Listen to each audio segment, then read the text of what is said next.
Jeremias capítulo 12, versículos 1 ao versículo 5, é o texto que Deus falou muito fortemente ao meu coração, para falar aqui essa noite. O tema que eu quero falar é: não se perca no meio das suas crises.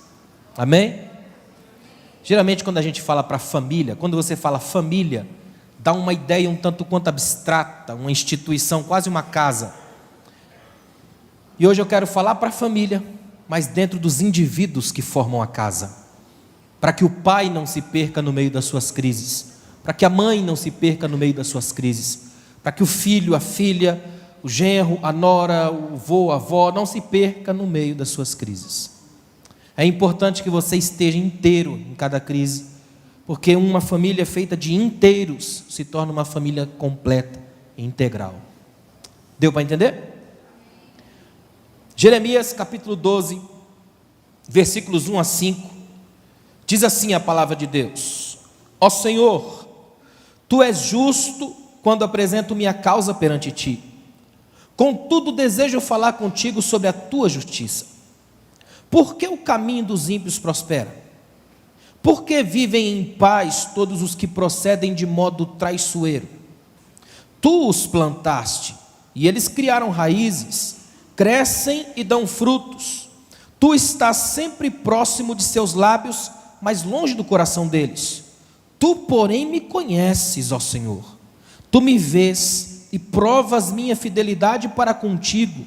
Arranca-os como ovelhas para o matadouro e separa-os para o dia da matança. Até quando a terra lamentará e todo o capim do campo secará? Os animais e as aves perecem por causa da maldade dos que nela habitam, pois disseram: ele não verá o nosso fim. Aí Deus responde para Jeremias: se te cansas correndo com os homens que vão a pé, então como poderás competir com os cavalos?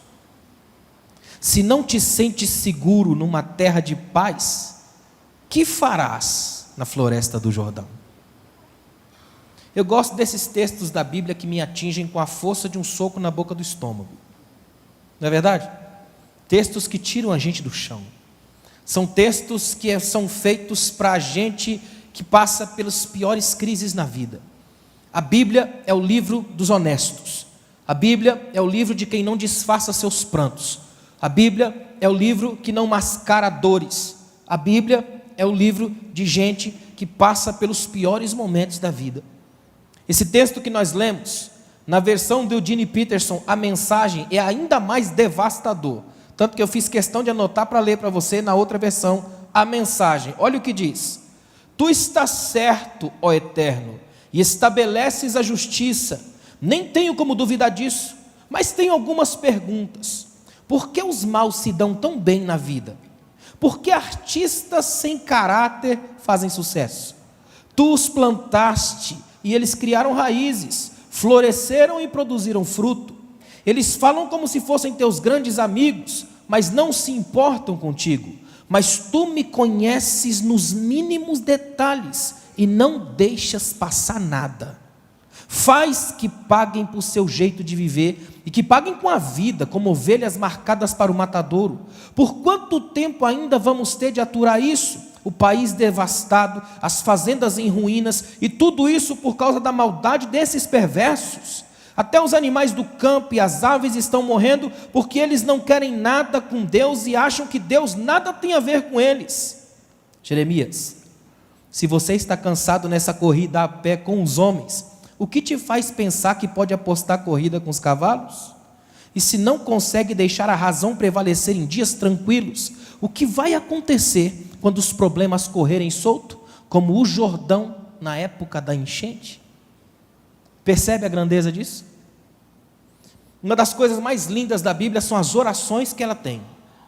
As orações que a Bíblia faz são extremamente diferentes das nossas. Já perceberam isso? As nossas têm requinte, pompa e teologia. As da Bíblia são rasgadas. Eu amo as orações da Bíblia. Elas são daquelas de me deixar encabulado. São orações que não respeitam o status quo, são orações que não estão muito preocupadas com caras e bocas, são orações que não têm sistemática, começo, meio e fim, são orações que às vezes partem do fim para depois chegar no começo, são brigas tremendas com Deus, e toda briga com Deus você perde, isso é muito bom. As melhores orações da Bíblia são orações devastadoras, e essas aqui é uma delas. Nós estamos diante de uma oração dolorida, confrontadora, irritada, intrigante. É uma oração de quem está no meio de uma crise, no olho do furacão. Para você entender o contexto, Jeremias tinha acabado de ir à cidade natal dele, Anatote, uma cidade levita no território de Benjamim, a mais ou menos 5 ou 6 quilômetros de Jerusalém. Ele está tentando dar uma limpada na percepção, porque pregou um sermão terrível contra o templo. Ninguém gostou do sermão, até que lá na história Jesus vai gostar tanto, que vai citar ipsis literis ao pé da letra. Mas no instante em que ele pregou, ninguém gostou. Porque ele chegou na porta do templo e disse: vocês transformaram a casa do Senhor num covil de ladrões, toca das feras. O tipo de mensagem que não se pode pregar até hoje. Ele prega essa mensagem, ninguém gosta, ele vai para onde? Para casa. Vou para a minha terra natal, tomar um café com meus irmãos. Só que quando ele chega lá, a coisa estava pior ainda. Porque quando Jeremias chegou lá, percebeu que ele era um parente perigoso, um parente incômodo. Até a família dele estava contra ele.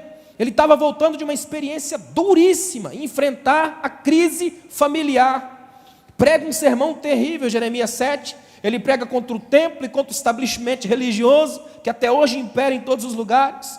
Tinha se tornado um parente incômodo. E aí, o mais estranho é que ser visto como um peso na família nunca é uma experiência agradável. E o pior de Jeremias é que ele nem sabia disso. A família dele tramava contra ele pelas costas. É Deus quem avisa para ele no texto: até os teus familiares estão contra ti. Não há inimigo pior do que o inimigo que mora com você. Jesus disse assim: os inimigos do homem são da sua própria casa. Do ponto de vista de Jesus, você que é casado, casou com o inimigo. Ainda bem que Jesus disse que amarás os vossos inimigos, né? É muito sério isso, sabe por quê? Porque quanto mais a gente se conhece, mais fácil fica ferir. A gente conhece as suscetibilidades, os meandros, as áreas da alma onde são mais vulneráveis, é mais fácil tocar. As nossas palavras têm um grosso calibre quando é para destruir. Tem gente que tem a incrível capacidade de guardar detalhes, montar uma teia, uma trama, e no exato momento explodir. São quase como bombas de efeito retardado, que quando explodem na casa, desmontam um projeto familiar. É difícil quando minha família se torna meu inimigo e eu nem sei. Jeremias passou por isso. A oração de Jeremias no texto que nós lemos é puro desabafo. É a terapêutica do coração, uma fala da alma, uma oração quando as fibras da vida estão quase arrebentando. Ainda bem que nós servimos a um Deus que escuta e interpreta gemidos. Nós temos um Deus hermenêutico, Ele sabe interpretar gemidos. Nós temos um Deus que reconhece pérolas no caos. Nós temos o Deus das famílias fragmentadas. E Jesus, segundo Hebreus 13:8, é o mesmo ontem, hoje e eternamente. Então Ele não sofre alteração, Ele permanece o mesmo. Ainda está dentro das casas, ainda conhece os meandros familiares, ainda sabe das dores que a gente chora calado. Não se perca no meio das suas crises. Esse texto é grandioso. Esse texto me impactou profundamente há umas 2 semanas atrás, e de lá para cá, isso vem queimando no meu coração.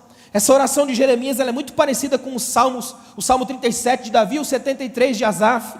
Ela lembra um pouco a reflexão dolorida de Jó 21, do 7 a 13, e ela também faz uma espécie de eco do desabafo de Abacuque. É a Bíblia mostrando para mim e para você que ela é o livro dos cansados, o texto dos revoltados. Eu quero dizer uma coisa para te deixar extremamente à vontade e liberto aqui essa noite. Aliás, culto de libertação é culto de ensino. Você quer ser liberto, vai para o culto de ensino. Essas são as grandes libertações, ocorrem em culto de ensino. Porque a palavra consegue entrar na divisão da alma e do espírito, juntas e medulas, lá onde você nem imagina que existe dentro de si. Então eu quero te dizer aqui hoje, que diante de Jesus, você é absurdamente livre para orar como a sua alma quiser.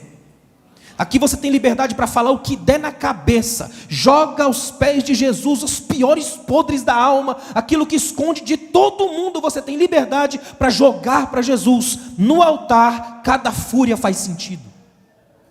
Esse é o lugar da gente ser quem é. Se tem uma coisa que é proibido na igreja, é você fingir. Aqui você é livre para ser quem é. Deus prefere profundamente aquele indivíduo que até canta errado, mas canta honesto, do que o profissional que finge. Deus prefere e muito o pecador assumido do que o fariseu mascarado. O que Deus mais quer é que o nosso culto aqui seja o reflexo do culto da nossa casa, porque o templo da nossa vida está armado dentro da nossa casa. Matthew Henry escreveu que onde você tiver uma tenda, Deus precisa ter um altar, porque se o altar de Deus estiver na sua tenda, ali é o céu. Tira a sandália, respeita, é terra santa, território sagrado, lugar da graça. Como é importante entender isso. Esse texto aqui pode nos ensinar as lições tremendas sobre a perseverança, a ressignificação necessária da crise. Esse texto que nós lemos é um texto para limpar a nossa percepção. O nosso grande desafio na crise é não nos perdermos no processo. O problema de muita gente é que quando enfrenta uma crise, se torna uma crise para os outros. É a mãe que não suporta o casamento, então projeta na filha que nenhum homem presta. É o pai que tem um problema no negócio e chega em casa, acha e projeta todas as fúrias do negócio malfadado na família. É o indivíduo que toma uma fechada no trânsito e chega em casa e despeja na esposa.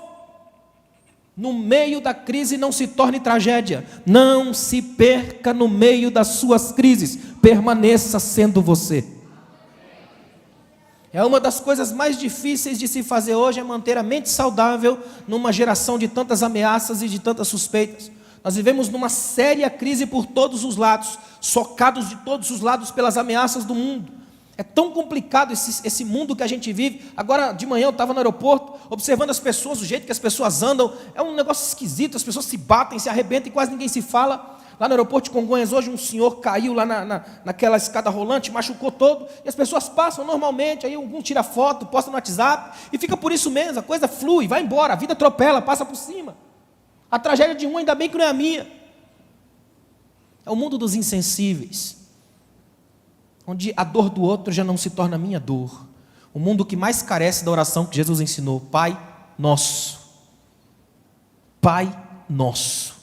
Ninguém é filho único de Deus. Ele é Pai e Nosso. E na ação comunitária da vida é que a gente pode celebrar a graça de pertencermos ao mesmo Pai. Não se perca no meio das suas crises. Sua família precisa de você inteiro. O problema de Davi foi esse. Ele conseguiu olhar um gigante nos olhos, mas não conseguiu olhar nos olhos dos filhos. Quanta gente se perde no meio das crises, fica grande demais quando tem sucesso, pequeno demais quando sofre, mas não consegue permanecer o mesmo. E a gente vai ver muitas coisas aqui hoje, à luz desse texto, que eu sei que vão mexer profundamente com a sua vida. Portanto, mantenha o seu coração aberto e com isso em mente: eu não vou me perder no meio das minhas crises. Amém? Vamos refletir sobre novas percepções para não nos perdermos no meio das nossas crises. A primeira coisa que eu quero que você guarde no seu coração: é preciso aprender a ouvir o que Deus está dizendo no meio das minhas crises. Se há um tempo que Deus fala, é no meio das crises. Quando Deus vai falar com Jó, ele vem no meio de uma tempestade. Quando Deus mandou Israel para o deserto, deixou uma frase na Bíblia: eu te mandei para o deserto para saber o que ia no teu coração.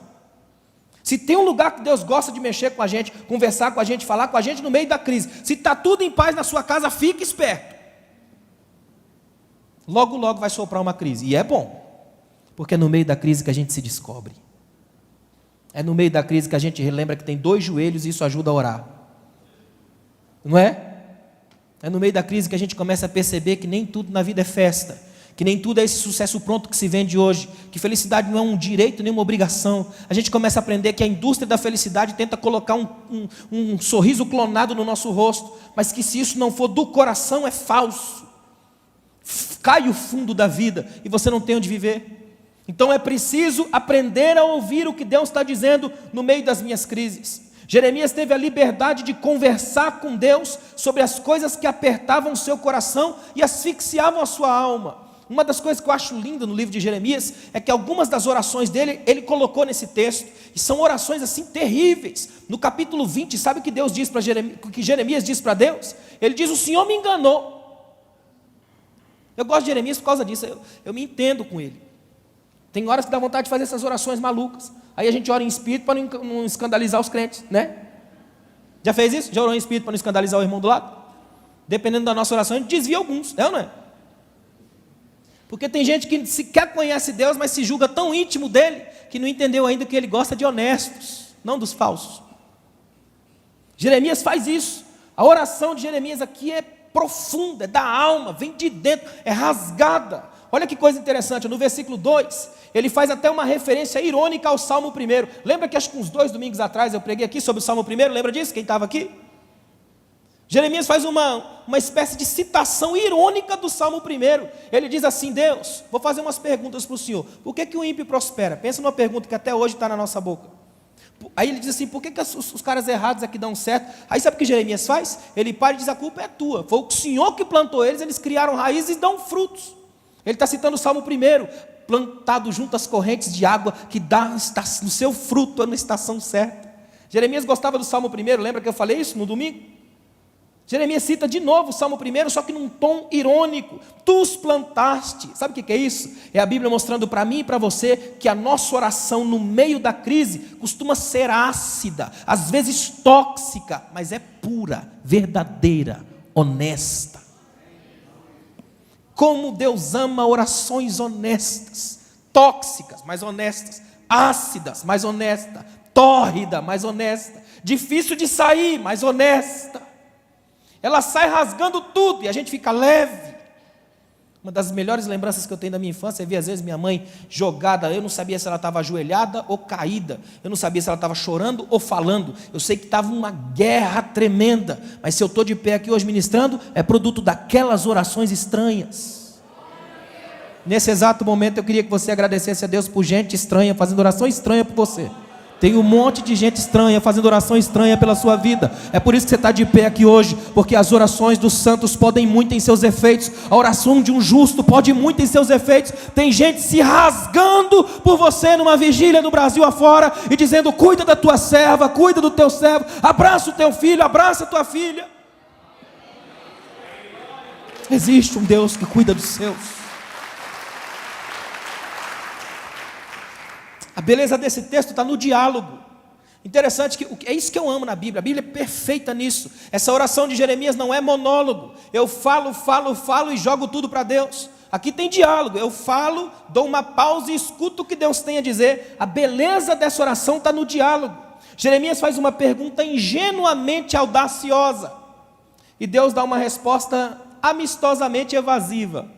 Não é uma conversa de ninguém, né? Ele vem com uma pergunta audaciosamente ingênua, recebe uma resposta amistosamente evasiva. Conversa de ninguém, mas é conversa. É melhor conversar nada com alguém do que não ter com quem conversar, não é? Dizem que muita gente não conversa com Deus porque não tem amizade com Ele, então fica estranho falar com estranho. Jeremias tem uma amizade tão profunda com Deus que é capaz de falar as coisas mais esquisitas, receber umas respostas também estranhas e continuar conversando. Você já percebeu que na Bíblia Deus se apresenta, fala muito, não explica nada e resolve tudo? O Deus que a gente ama, o Deus que a gente crê, não é um Deus que se rebaixa a nos explicar, é um Deus que anda com a gente naquilo que a gente não conhece, não nos abandona, não muda os negócios, mas muda a gente. É um Deus de relacionamento. Não se perca no meio das suas crises, aprenda a ouvir o que Deus está falando para você no meio das suas crises.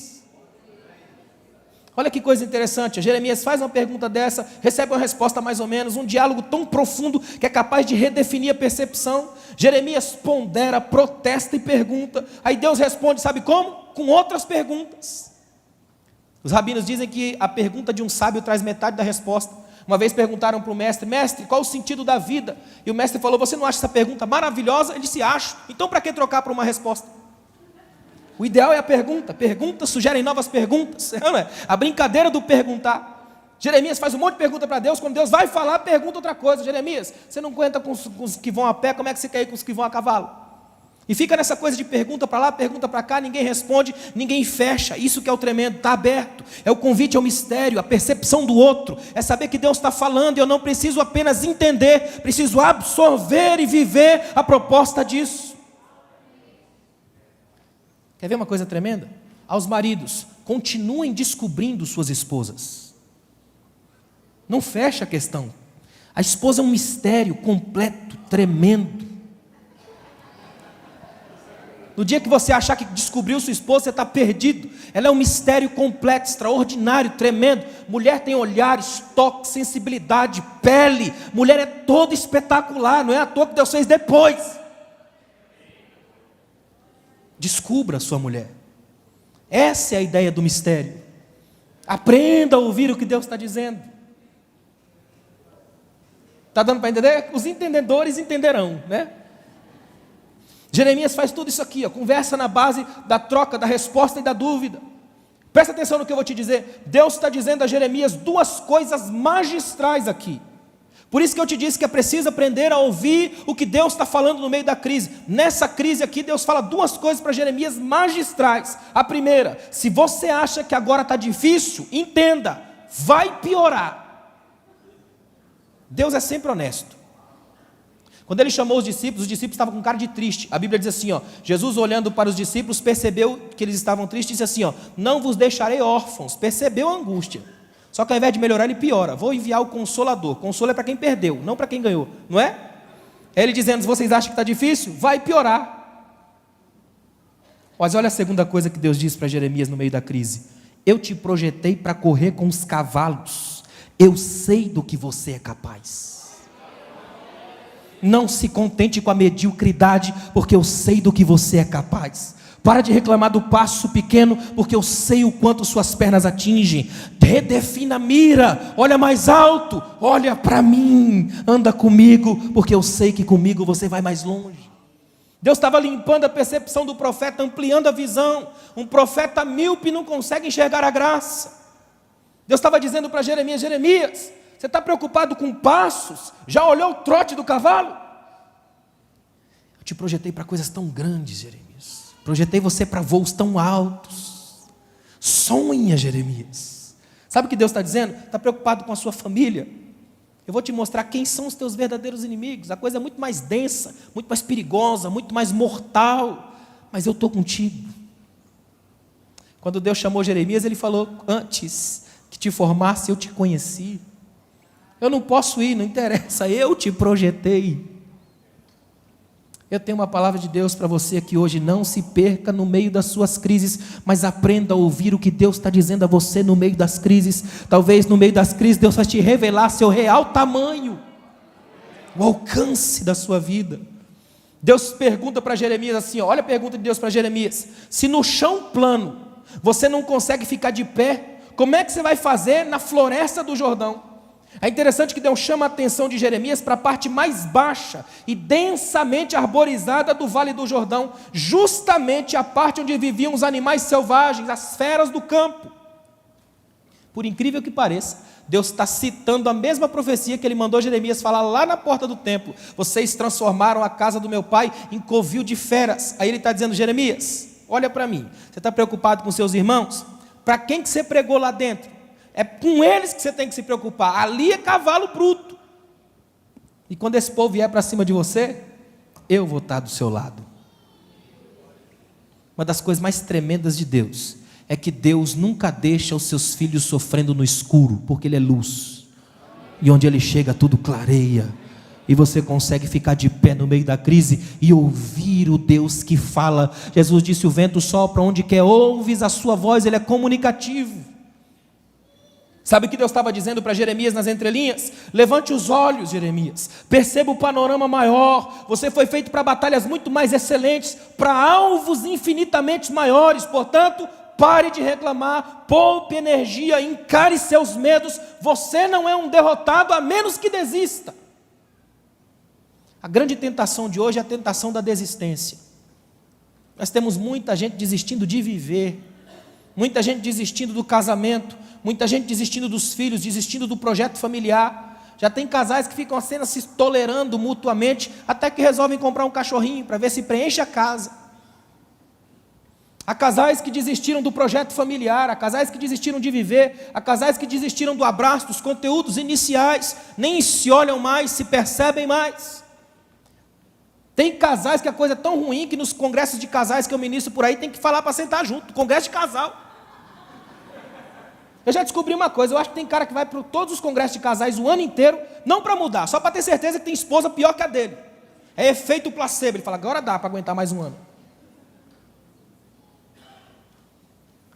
Escute o que Deus está dizendo a você no meio das suas crises. Existe um Deus que fala no meio da tempestade, existe um Deus que fala nas cavernas da vida, existe um Deus que não desiste dos que são seus. Você protesta, chora, reclama, mas não perde de vista o Deus que fala, o Deus que desce e entra no meio da crise, mas estabelece uma conversa com a gente. Deus está falando a você aqui no meio das suas crises, levante-se e ouse lutar. Deus não permite que você se acostume com o chão. Ele chamou a gente para levantar.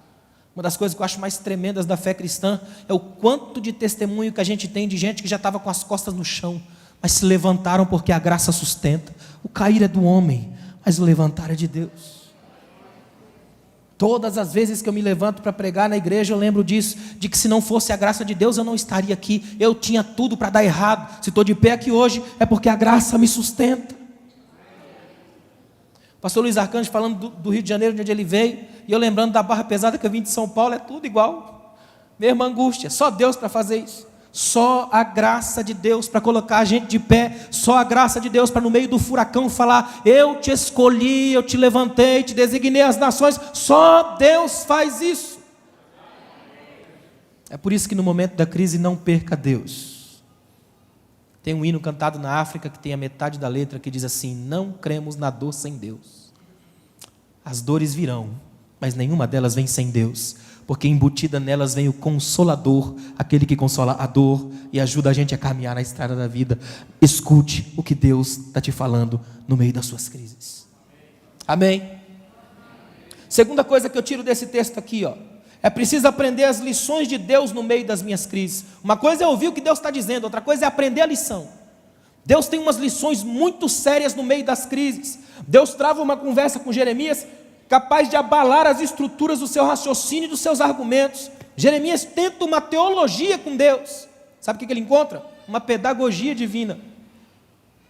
Jeremias achou que Deus era teólogo e encontrou um professor, pedagogo, que começou a ensinar lições de vida. Jeremias tentou dar aquela conversa mais elaborada com Deus, e Deus foi mostrando os processos do viver. Se tem uma coisa que eu amo em Deus, é que Deus vive, gosta de ser. Por isso que Ele é Deus de vivos e não de mortos. É por isso que Jesus estragou todos os velórios que Ele foi. Ele é Deus de vida. Sempre trabalhou com vida, cheio de vida. É por isso que não há nada mais assustador do que uma igreja morta. Uma igreja morta é um protesto contra o céu. É como se a gente dissesse que é impossível estar em Deus. Irmãos, uma igreja morta não é igreja, é contradição de termos. Se você está em Cristo, a sua vida é nova, seu culto é vivo, sua história é viva, seu casamento é vivo, você sente a vida de Deus, ela flui na sua alma. Quer ver uma coisa? Deus começa ensinando o profeta a combater a doença do vitimismo. É tremendo isso aqui, Deus percebe em Jeremias um quê de brasileiro, vitimização. Deus percebe isso em Jeremias. Eugene Peterson escreveu um livro sobre Jeremias que o título é Corra com os Cavalos. Já pensou nisso? O vitimismo é uma doença dos fracos de espírito, é uma enfermidade da alma. Quem vive atolado no lamaçal da vitimização nunca cresce. Passa o dia inteiro enrolado no cobertor da própria miséria, sufocado na própria murmuração. Murmuração no hebraico é memória teimosa. Não há nada pior do que gente vitimizando o dia inteiro. Fala a verdade, tem coisa pior do que um esposo, uma esposa que reclama o dia inteiro. A Bíblia diz que morar com uma mulher que reclama o dia inteiro é morar numa casa que tem goteira. Pensa num negócio irritante.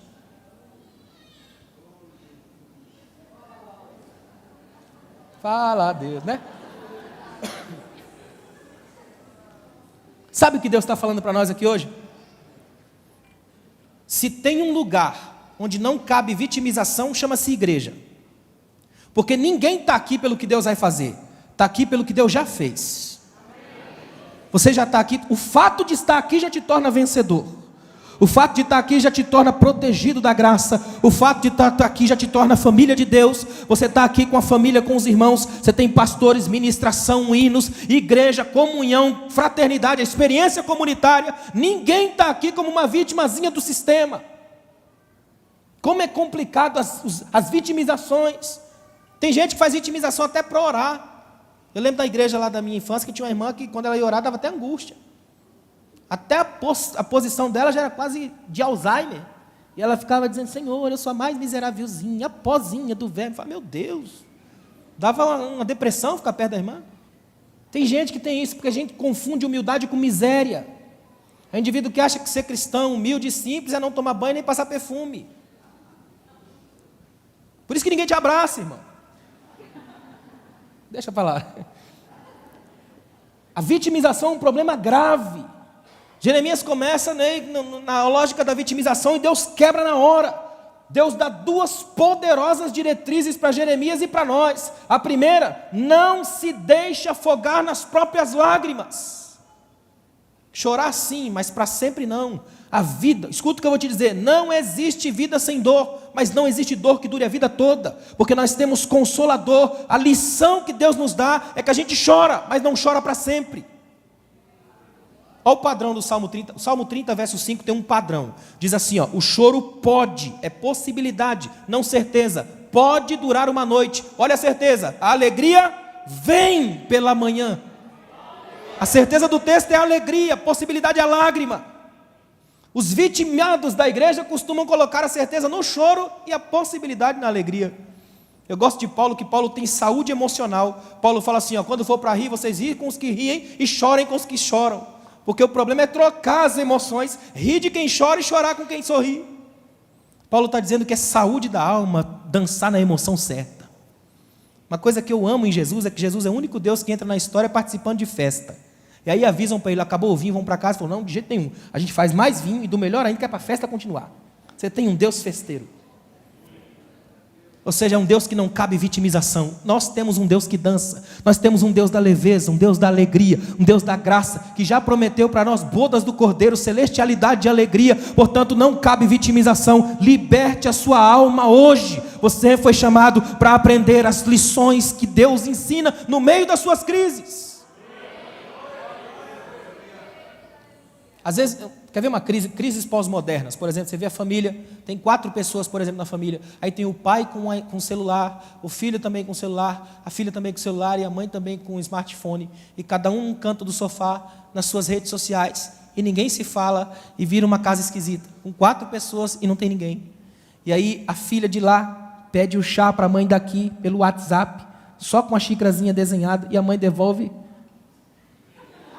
Nem as palavras existem mais. E de repente a gente, quando vai sentar para conversar, não sabe o que falar, porque você não fala mais com a mão, fala com o dedo. Então quando está olhando para a cara do outro, está todo mundo teclando no invisível. A vida vai se transformando numa coisa maluca, sem que você perceba que está vivendo. Sabe qual é o grande risco disso? É que vai chegar um momento onde você vai se enforcar com as próprias cordas vocais. Morreu pelas palavras que nunca disse. Será que você interpreta o tempo ou é escravo dele?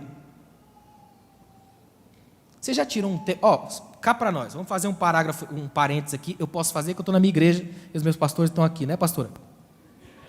Escuta o que eu vou dizer para você. Se você é casado e nunca ficou um dia deitado com a sua esposa falando bobagem, rindo um com o outro, você não sabe o que está perdendo. Ou você é daqueles que acha que é tão crente que não pode rir. Se a esposa ri, você fala, misericórdia, sangue de Deus tem poder. Fala a verdade. Não é bom ficar junto, conversando e brincando? Você já fez isso? Tem casais que nem se conhecem mais, eles se tratam apenas por apelidos ou por generalizações. Meu velho, minha velha, mãe, pai. Aquela coisa freudiana nunca curada, mãe, pai. Pulsões psíquicas, é doença.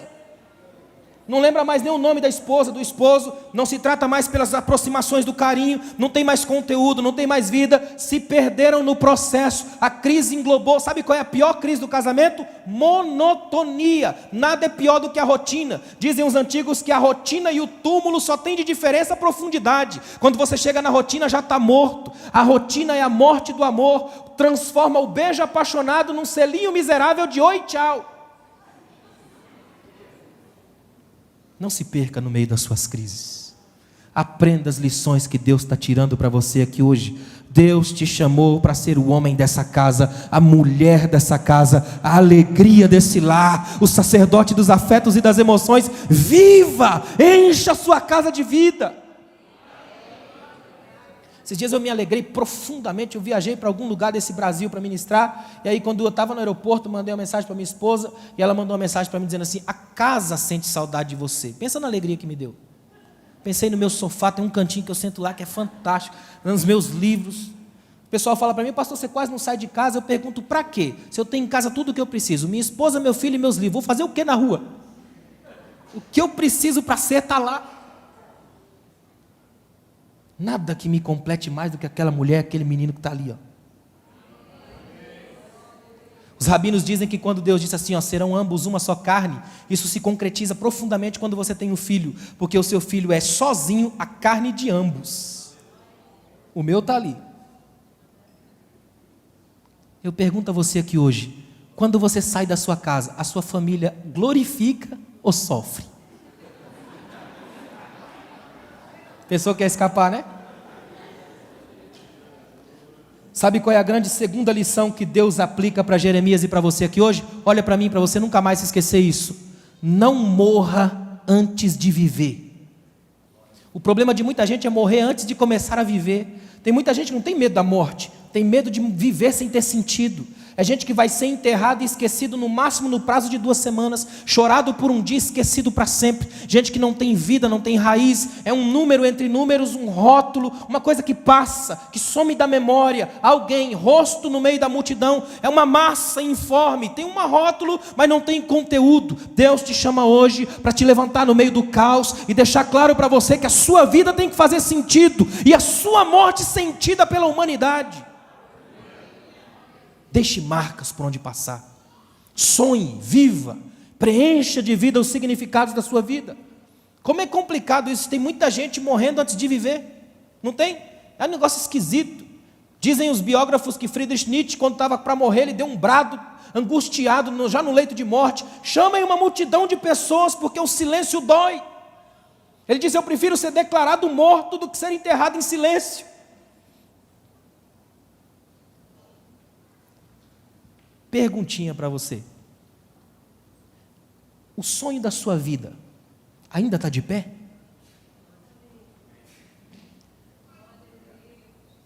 Porque se foi um sonho de Deus, nunca caiu, porque Ele não se esquece das promessas que Ele fez. Deus de aliança, Deus de promessas, Ele não esquece as promessas que Ele fez. Deus nunca se esquece. Deus dá a Jeremias uma suprema aula sobre a excelência do viver. Isso aqui é um chamado à vida. Deus ensina a Jeremias a sabedoria de não tropeçar nas coisas mínimas. Olha que lição tremenda que Deus está dando para Jeremias. Não tropece nas coisas mínimas. É como se Deus estivesse dizendo assim para Jeremias: o que você realmente quer? Você quer se arrastar com a multidão sonolenta e apática ou competir com os cavalos? Qual é o seu projeto? 2 homens olham pela mesma janela, enquanto um só vê a lama, o outro vê as estrelas. Qual é seu projeto? Deus está dizendo a você aqui hoje: não faça tempestade em copos d'água, não deixe que as palavras faladas ganhem significados que nunca tiveram.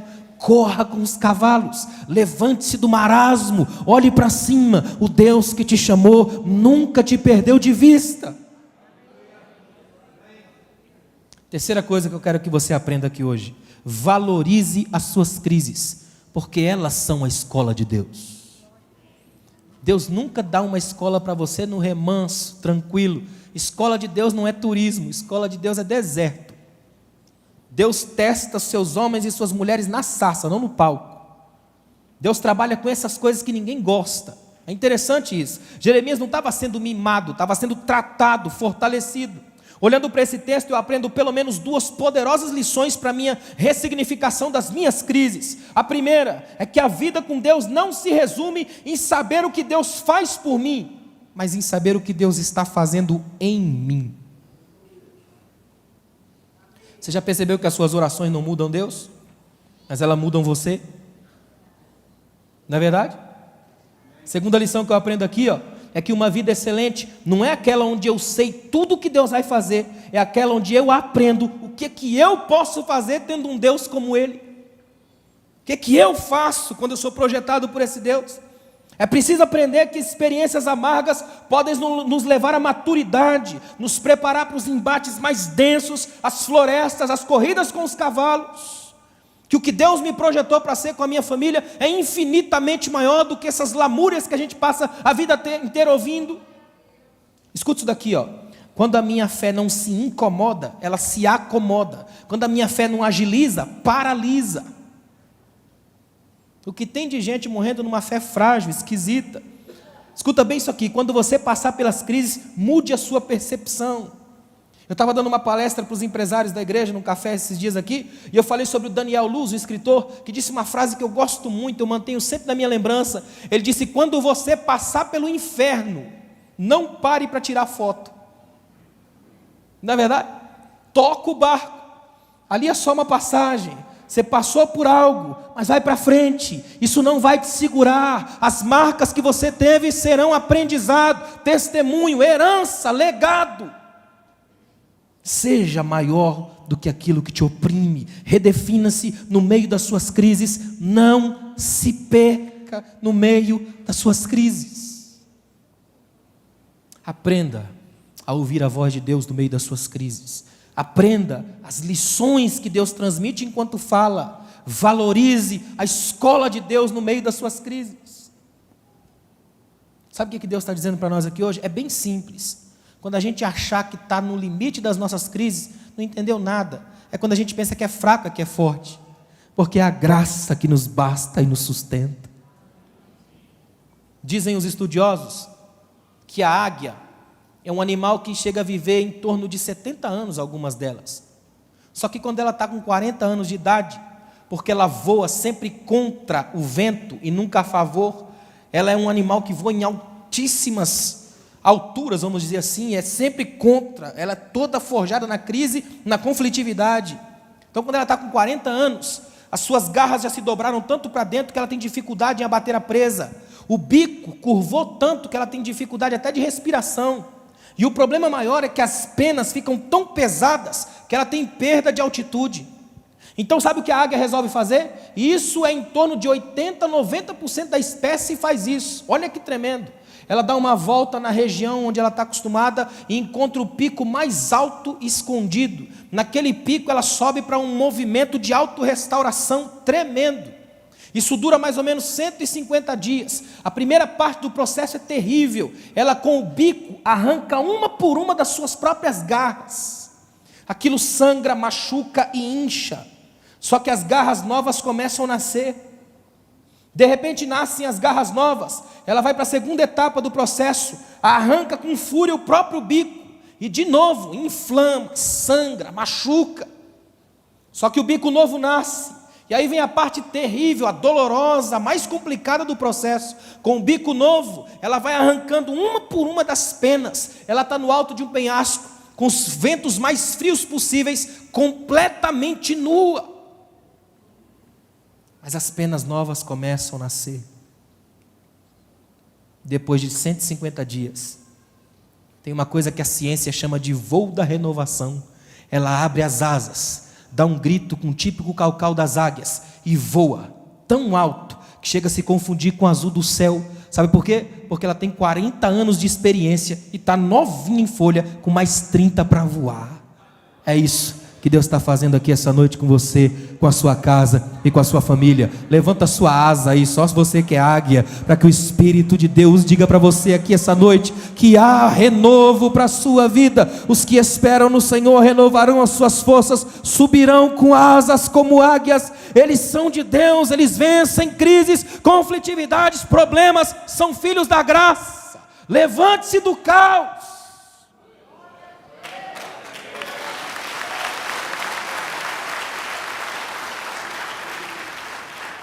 Fica de pé, por favor.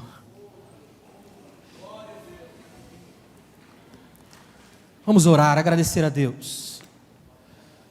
Eu quero que você saia daqui com essa certeza no seu coração. Não se perca no meio das suas crises. Não perca sua esposa, seu esposo no meio das suas crises. Não perca sua família no meio das suas crises, sua filha, seu filho. Não perca as coisas que Deus te deu no meio das suas crises. E olha para mim, se tem uma coisa que você tem que perder hoje, é a ilusão de que nunca vai passar por crise. Isso pode perder. Todos nós passamos por crises. Elas estão instauradas na alma, não tem como sair disso. Elas vêm com a intenção de colocar os seus tentáculos na alma da gente. Mas hoje aqui, a palavra de Deus para mim e para você é uma só. Deus quer que você olhe para frente. Corra com os cavalos. Vai mais longe. Que pergunta tremenda de Deus. Você não pode competir com quem vai a pé. Quer competir com quem vai a cavalo? Já pensou se Deus inverte? Estou feliz com você hoje. Você viu que pode competir com os cavalos. Não tem nada mais tremendo do que você saber que o Deus que construiu o universo e os multiversos habita a sua casa e conversa com você. Converse com seu Deus hoje. Ó Deus, obrigado, Pai. O que dizer aqui hoje, Jesus? Aquece os nossos corações. Fortalece, Senhor, as nossas pernas, porque a gente vai mais longe ainda. Obrigado, Jesus. Porque se não fosse pela Tua graça, nenhum de nós estaria aqui hoje. Nós só estamos aqui porque a Tua graça nos sustenta, a multiforme e soberana graça. Arranca de nós das garras do vitimismo, do medo de tropeçar nas coisas mínimas, das reclamações tolas.